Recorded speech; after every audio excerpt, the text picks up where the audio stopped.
안녕하세요.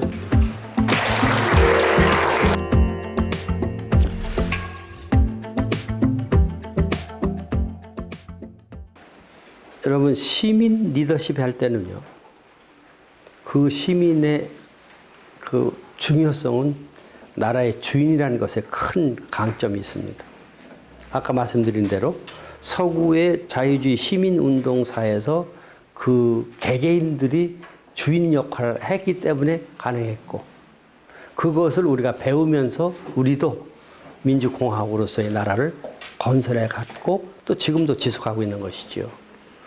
그런데 그와 관련해서 1910년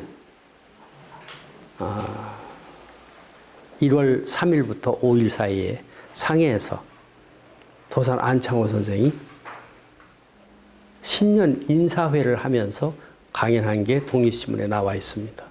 그때 이제 여러분들은 새로운 마음으로 살아가셔야 됩니다 하면서 이렇게 물어봅니다. 여러분, 지금 우리나라에 황제가 있습니까? 이렇게 쭉 둘러앉아서 여러 사람이 많습니다. 서로들 아유, 돌아가셨죠? 이렇게 얘기하는 거예요. 아닙니다.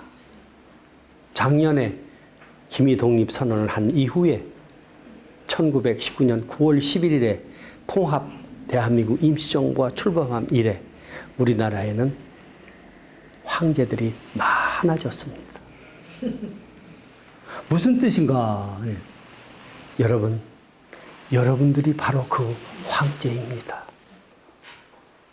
과거의 군주국가 시대 때는 그 황제 한 사람이 나라의 주인이었지만 이제 대한민국이 선포된 이후 비록 임시정부이지만 우리는 그 국민입니다. 국민의 할진데 그 사람들이 바로 황제이고 이제 황제들이 많아진 겁니다. 민주공화국에서는 개개인이 주인이거든요. 주체이거든요.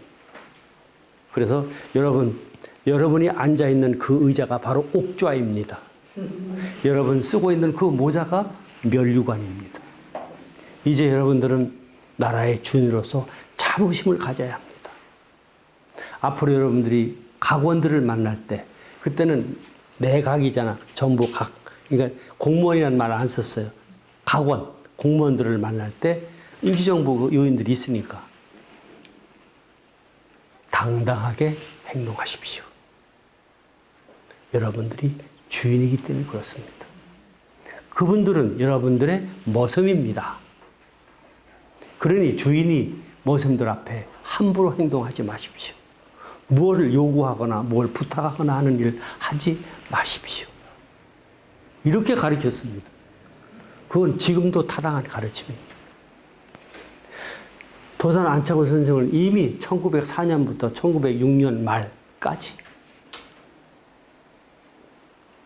미국 리버사이드 옆에 오렌지 농장에서 한인 노동자들을 규합해서 멋진 공동체를 이미 만들어서 운영해 본 경험이 있고 그래서 그 지역 미국 신문에 너무 아름다운 공동체라서 도산 리퍼블릭이라는 이름을 지어줬어요.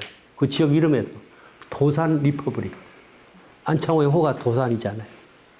그리고 캘리포니아 주에서 그 공동체를 인정해 줬어요. 그래서 그 지역의 백인들, 농장주들이 노무자가 필요하면 꼭 안창호 선생한테 와가지고 부탁을 하면서 나 다음에 한 30명 더 보내줘 하면 도산 안창호 선생이 열심히 편지를 써서 하와이, 샌프란시스코, 그 다음에 서울에 편지 써가지고 빨리 사람 보내달라. 그 일을 하셨어요. 이미 공동체를 만들어 운영했던 실천적인 경험이 있는 분이었어요. 그리고 철저하게 서번트 리더십을 발휘했습니다. 그래서 그게 통합됐습니다. 브라디보스톡, 서울, 상해 임시정부 3개 통합하는 주역의 역할을 하셨습니다. 최근 그분에 대한 평진이 나왔기 때문에 한 번쯤 여러분 보실 수 있는 기회가 있을 겁니다. 이 말씀을 드린 이유는 이제 그와 같은 가르침의 역사가 쭉 흘러가는 과정에서 일제 암흑기를 정말 견딜 수 있는 힘을 얻었고 또 그걸 바탕으로 하여 민주공화국의 씨앗을 계속 길러갔을 뿐만 아니라 조소왕 선생이나 또 송진우 선생이나 이런 분들이 영국의 소위 네오리버럴리즘이라고 하는 또는 사회민주주의라고 하는 그 사상을 받아들여서 우리 자유주의 민주공화국을 더 건강하고 틈실하게 살찌울 수 있는 그런 사상적인 성숙한 과정도 거쳐가는 겁니다. 그래서 오늘날 제가 볼 때, 가까이 볼 때 크게 두 가지를 말씀드립니다.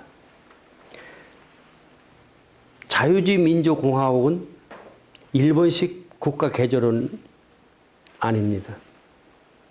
독재가 아닙니다. 그렇기 때문에 해방 이후 지금까지 반독재 운동이 지속되어 왔습니다.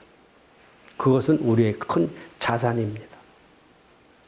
애초에 우리가 가지고 있던, 애초에 서양의 선각자들이 가지고 있던 자유주의에 대한 그 희망과 그 희망을 바탕으로 한 국가 경영의 꿈을 우리는 일찍이 받아들였습니다. 그걸 내 것으로 만들어 왔고 그것을 제대로 하기 위한 반독재 민주화 운동이 되었던 것입니다. 그런데 그것이 가지고 있는 한계가 있었던 걸 아까 말씀드렸죠. 그렇다면 이제 어떻게 하면 좋을까? 우리가 경험했던 우리의 현실을 바탕으로 한 시민교육의 내용이 새로 가꿔져야 되겠다. 그게 시민 리더십입니다. 리더십이라는 것은 대통령이나 도지사만 하는 게 아니라 이 자유주의 전통에서는 이 개인이 이니셔티브를 취하고 행동하는 것이 곧 리더십입니다. 그걸 저는 시민 리더십이라고 명명한 것입니다. 그런데 그런 시민 리더십의 모습을 이미 도산 안창호 선생 이후 지금까지 계속 역사 속에 밝혀져 왔고 실천되어 왔습니다.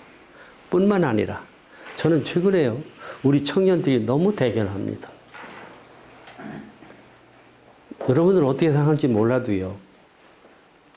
노래를 잘하고 무슨 무용을 잘하고 그것도 있지만은요. 조용히 혁명적인 선구자 역할을 하고 있습니다. 우리 청년들이. 그게 뭐냐면요. 전철이나 버스 탈 때 조용히 줄 서는 겁니다. 어이, 줄 서 이 사람아.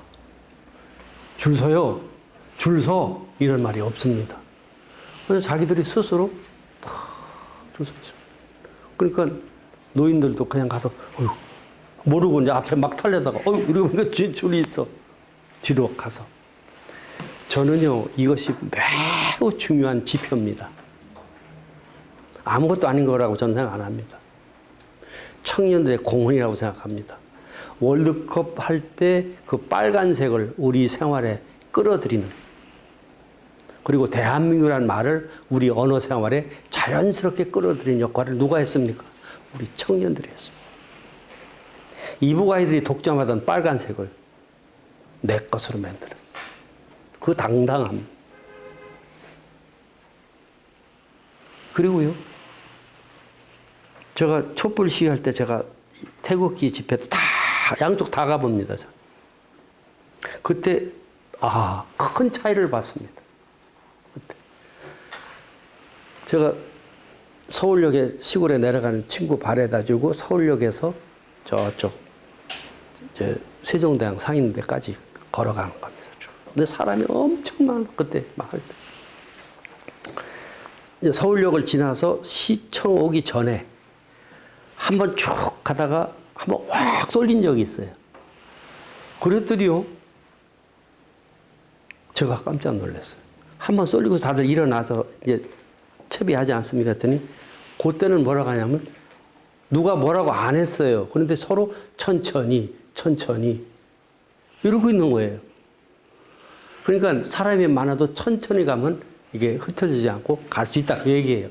근데 전부 천천히 그러는 거예요. 다 같이. 아까 말씀하신 그 다 같이의 가치가 구체적으로 실천되고 있는 모습이에요. 그걸 누가 호루라기 불면서 다 같이 이제부터 복장해가 아닙니다. 그러다가 서울역 지나서, 아니, 서울역 그쯤 와서 시청 앞 있잖아요. 거기 보면 막, 거기서 이제 양희은도 나와서 노래하고 뭐 이럴 때예요. 거기 보니까 우리 청년들이요. 어쩌면 그렇게 이쁜지 노래를 하고 하는데 즐기는 거야. 자기 표현을 즐기는 거예요. 아, 내가 데모할 때하고 다르구나. 시위 문화도 성숙해졌구나. 그래서 거기서 이제 세종대왕 상으로 가려고 그걸 보고 나오는데 또 길이 한 줄밖에 없어요. 근데 또 한 번 이렇게 막 밀치는 거예요. 그랬더니 그때는 뭐라고 이제 또 얘기가 나오냐면 한 줄로 그러는 거예요. 그러니까 해방 이후에 우리가 자유주의를 도입한 이후에 교과서와 여러 가지 형태의 방식을 통해서 어쨌든 배운 거예요. 그리고 자기들이 경험하고 자기들이 여행하면서 소위 시민 문화의 내용을 알고 있던 것 같아요. 그러니까 보다 성숙한 어떤 그런 시민의 모습들을 보여주더라고요. 그런데 제가 태극기 집회하는 데 갔더니요. 우선 시끄러워요. 그리고 반말이 많아. 반말이 많아요. 그리고 이게 뭐 부는 거 있죠, 이런 거 뭐예요. 예. 그건 벌써, 아, 지금 여기서 하는 사람들이 나름대로 나라를 사랑하는 마음으로 하는 것이겠지만, 이 시민의 행동이라는 차원에, 시민의 문화라는 차원으로 보면, 아, 요거는 좀 옛날 건데, 이런 거예요. 옛날 건데. 지금은 조금 안 맞는데, 하는 생각이 드는 거예요.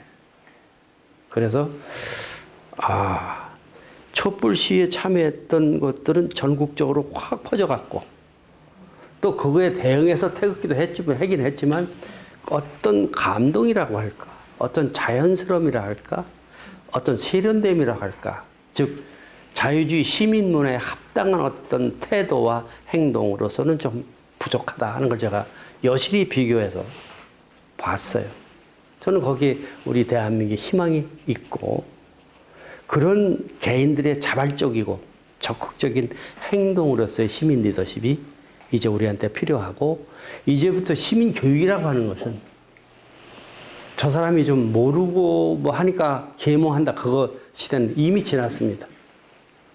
이미 주인으로서의 삶과 주인으로서의 책임의식을 가지고 살아온 내용이 이 해방 이후 우리 역사 속에 여러 군데 숨어 있는 겁니다.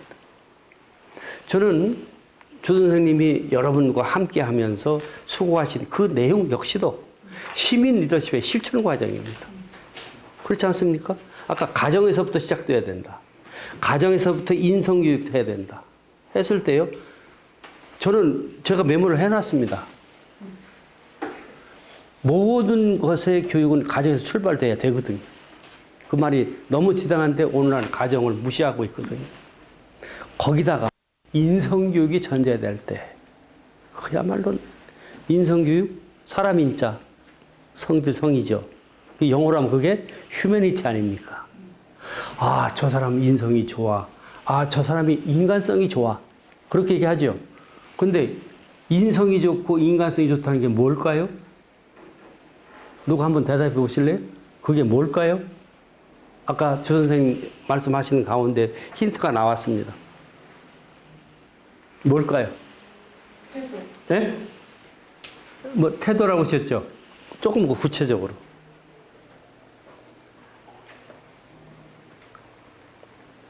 상대방에 대해 생각합니다. 배려죠. 배려입니다. 배려인데요. 그 배려라는 가치를 시에서 절묘하게 표현한 분이 한용운이에요. 제가 우연히 애들 데리고 저기 백담사를 갔는데 거기 가면 만해 저 기념관 있잖아요. 옛날 고등학교 다 한 번씩 읽고 공부했던 건데 그날 가서 한 번 쫙 읽어보는데 제 머릿속에 딱 박히는 말이 있었어요. 사랑도 사람의 일이라. 이야, 어쩌면 그렇게 사랑이라는 말과 사람이라는 말이 어원도 비슷해. 사람은 곧 사랑의 주체야. 그러니까 휴머니티 있다. 아까 인성이 있다. 인간성이 있다는 얘기는 남을 배려하고 예의를 갖추고 공경하고 하는 것이거든요. 사랑도 사람의 일이라. 그때 어원이 똑같다. 어근이 똑같다는 걸 밝히면서 우리가 보통 인간성이라고 하는 것은 다른 사람을 배려하는 마음, 배려하는 행동을 뜻하는 것이로구나. 또 한영훈 분명히 연애했던 사람일 거다. 이런 생각도 했고요.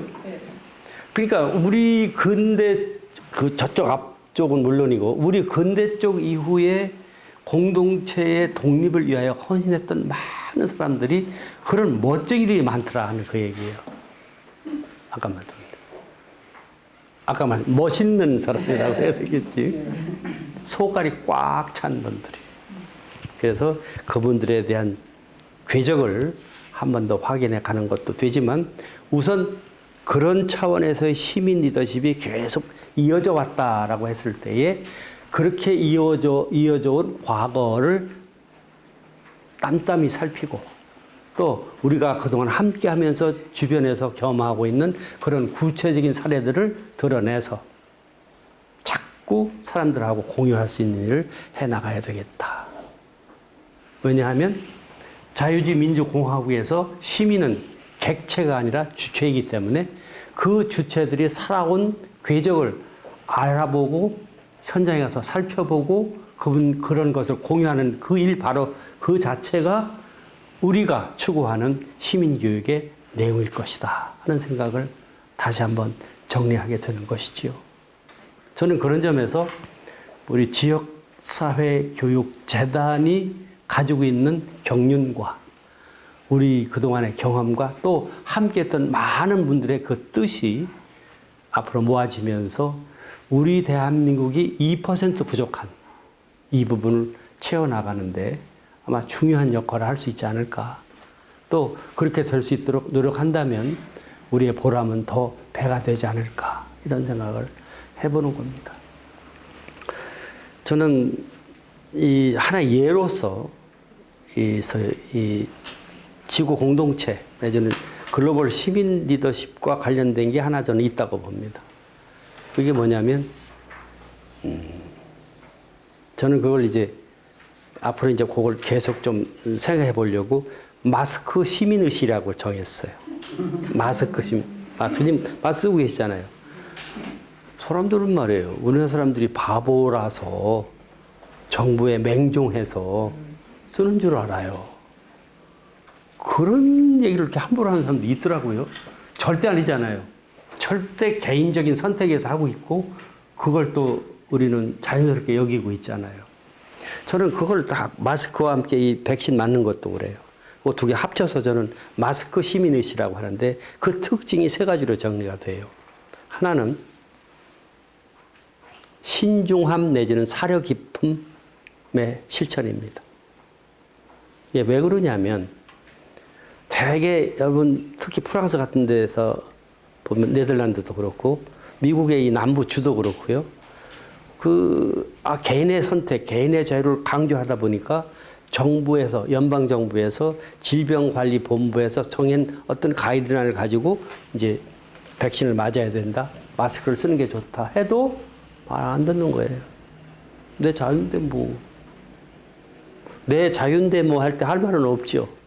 그런데 우리나라 국민 각자는 정부를 지지하고 안 지지하고 그건 둘째 치고 어쨌든 이게 공통의 과제다 라고 여겼을 때에 일단은 정부에서 발표하는 것을 믿고 따라가는 사려 깊음이 저는 다 발현됐다고 봅니다. 그렇게 할 때 이 어려움도 지나가리라 라고 생각했지 않았을까. 그런 면에서 우리는 많은 경험을 가지고 있는 거예요. 이미 어려움이 닥쳤을 때 우리가 힘을 합쳐서 극복했던 경험과 그거에 대한 이야기를 우리는 공유하고 있기 때문에 지금 코로나19 이 위기 때에도 그렇게 자연스럽게 지혜롭게 하고 있는 것으로 저는 보이고, 그런 차원에서 아주 신중하고 사려 깊은 그 덕목이 실천되고 있다. 또 그랬기 때문에 우리가 지금까지 이렇게 이제 출구를 향하여 갈 수 있는 단계까지 온 거 아닌가, 이런 생각이 들고요. 두 번째는 그 사려 깊음 다음에는 배려하는 마음이 구체적으로 표현된 것 중에 하나라고 저는 봅니다. 저는 언젠가 한번 집에서 나올 때요, 깜빡 잊고 이제 마스크를 안 가지고 나온 적이 있어요. 전철을 탔는데요, 왜 이렇게 면구스러운지, 이상하대요. 보통 제가 예비를 하나 뒤에 넣고 다녔었거든요. 근데 그날따라 없는 거예요. 그래가지고 전철에 가서 어떻게 한 줄 아세요? 이 사람들이 이렇게 하지도 못했어요. 저 출입구 쪽에 유리창 있는 데 가서 혼자 이러고 가고 마스크 안 쓴 모습을 보이는 게 이상해서. 그랬어요, 실제로. 그래서 얼른 오리역인가 어디 와서 약방에 가서 얼른 사가지고 이제 다시 끼고, 거기서 요새는 그 아나운스먼트도 없더라고요. 그런데 그냥 얼른 내려서 내가 사가지고 타고 다시 탔어요. 그런 적 있는데, 그게 저도 저지만요. 우선 다른 사람이 불편하게 느끼잖아요. 그래서 명구스러운 거예요. 괜히 저 사람한테 내가 안 써서 불편함을 줄 이유가 뭐 있을까? 이런 생각이 이제 들었던 것이죠. 근데요, 그 배려라는 것이 조금 깊어요, 우리에게. 여러분 관찰하셨는지 몰라도요, 처음에 그 정은경 질병관리청장이 됐죠.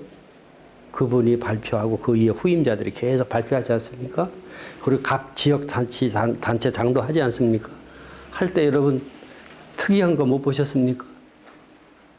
아니 적어도 미국이나 영국이나 프랑스의 담당자가 발표하는 것과 다른 건 못 보셨습니까? 마스크 쓴 거.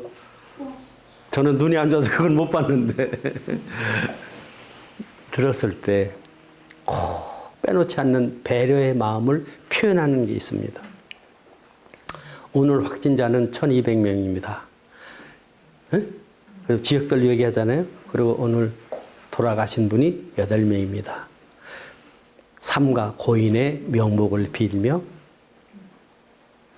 유족 여러분께 조의를 표합니다. 다른 나라에 없는 겁니다. 지혜로운 사람은 잔치집보다 어디에? 초상집의 마음입니다.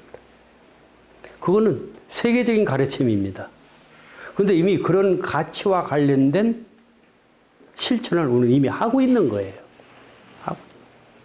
그리고 항상 정확한 통계를 바탕으로 얘기하고. 그래서 그랬을 때 어떤 사람은 막 그런 거에 대해서 막 너무 정치적인, 정파적인 얘기를 막 너무 하는 사람들이 있어요. 그런 사람들한테 제가 한 번은 그랬어요. 그러다가 나중에 저렇게 정은경을 비롯해서 질병관리청 저렇게 열심히 일하는 사람들 앞에서 할 말이 없을 텐데 너무 그러면 그렇게 얘기한 적도 있습니다. 네? 그렇게 배려하는 마음이 깊이 박혀 있고, 아마 그런 것이 우리 독립운동을 했던 분들이 항상 염두에 두고 있던 홍익인간의 어떤 정신들이 이 시대에 현대적으로 구체화되는 것은 아닐까 하는 생각까지 할 정도로 참 진지하고 인상적인 모습이었습니다. 마지막 세 번째, 준비하는 마음입니다. 어떻게 보면 아까 곤지곤지 그것도 참 인상적이었는데요. 그 곤지곤지가 곤경에 처한 지경, 곤경의 지경이 있다 할지라도 참아내고 이겨내자 하는 희망을 얘기하는 거 아닙니까? 우리가 그랬다는 거예요. 우리가. 왜냐하면 이 어려움도 지나가리라 하면서 이 마스크, 백신은 미래에 이제 정상적으로 될 것에 대한 자기 충실함, 준비. 우리가 그동안 많이 들었던 말 중에 독재자의 전유물이라서 우리가 이제 그만 쓰자고 한 게 있습니다. 그게 뭡니까? 유비무환. 유비무환의 마음이 구체화된 거라고 저는 보는 거예요. 그러니까 무슨 말이 있을 수 있지만 마스크하고 백신 맞으면 대비하고 있는 거 아니에요. 어려울 때를. 또 대비하는 데 있어서 나의 선택이거든. 이와 유사한 얘기가요. 과거에 좀 오래된 얘기입니다. 저희도 외환위기 겪을 때 그거 겪은 바로 이후에 나온 얘기입니다. 미국의 유명한 앤더슨 컨설팅이라는 회사가 있습니다. 우리나라 지사가 있습니다. 거기에서요, 조사를 했어요. 아니, 어떻게 이렇게 한국은 외환위기를 빨리 극복할 수 있을까? 유례 없이. 그래서 우리나라 재벌기업 포함해서 주요 기업들의 설문조사를 했습니다. 그 원인을 알려고. 결과가 두 가지입니다.